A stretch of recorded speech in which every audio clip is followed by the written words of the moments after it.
एक विमान, 134 लोग और 9 साल तक दुनिया को लगा कि वे सब मर चुके हैं। सरकार ने खोज बंद कर दी, लेकिन फिर एक रेडियो कॉल ने पूरी दुनिया को हिला दिया। मेडे, मेडे, हम जिंदा हैं। 27 दिसंबर 1948 की रात दुनिया का सबसे बड़ा यात्री विमान डगलस विमान में 125 यात्री और 9 क्रू सदस्य, कुल 134 लोग सवार थे।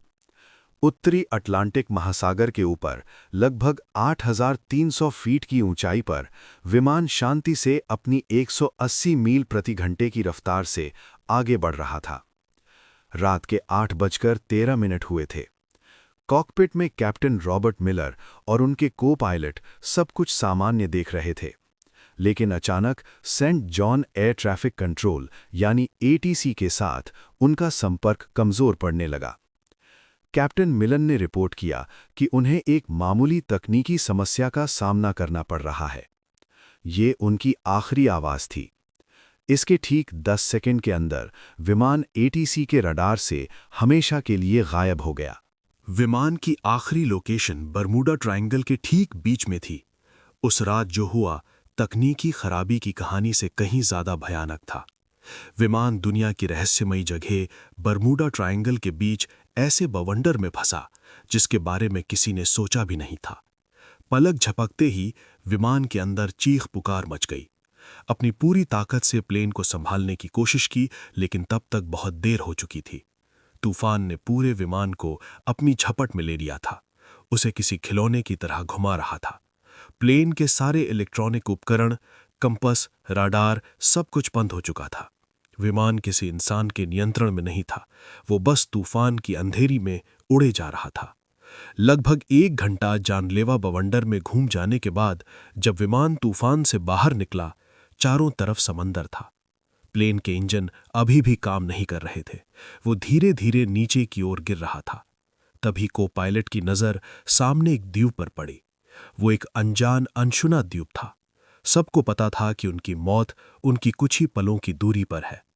विमान उस ट्यूब पर एक विशालकाय पुराने पेड़ पर टकराया।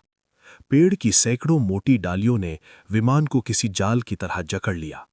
यही वो चमत्कार था जो 134 लोगों की जान बचा ली। विमान के पेड़ में फंस जाने की वजह से यात्रियों की जान तो बच गई, लेकिन ये एक दर्दनाक शुरुआत थी। विमान के अंदर से कराहने और रोने की आवाजें आ रही थीं। कैप्टन रॉबर्ट मिलर, जिनका सिर पैनल से टकराया, होश में आते ही हरकत में आ गए। उन्होंने तुरंत लोगों को शांत कराया। विमान में सवार रिटायर्ड आर्मी डॉक्टर अवेलेंट रीड ने बिना समय गवाए घायलों की देखभाल शुरू कर दी। कुल 10 लोग गंभीर रूप से घायल हो चुके थे। किसी का पैर टूटा था तो 2 लोगों के सिर पर बहुत गहरी चोट आई थी।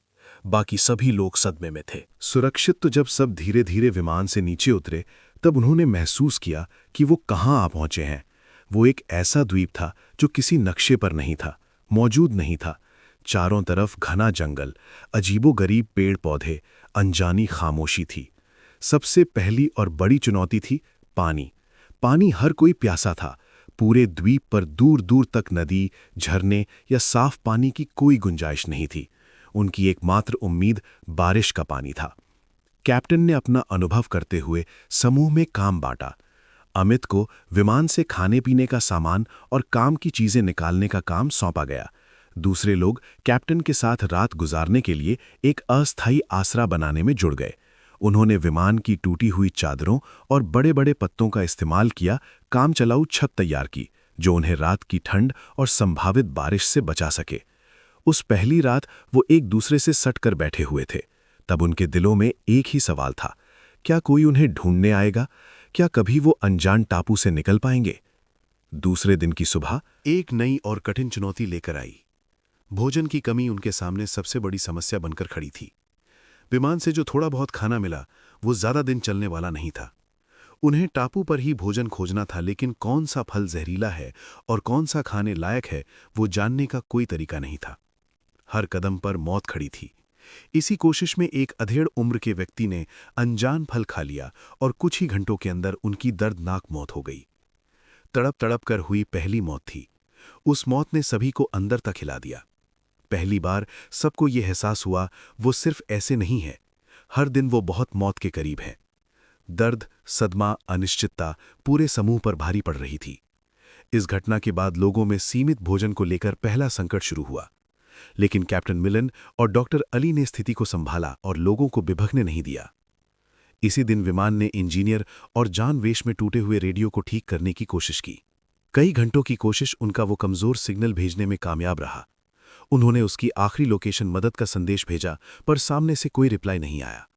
रेडियो की बैटरी खत्म हो चुकी थी, संपर्क का मात्र एक जरिया हमेशा के लिए टूट गया।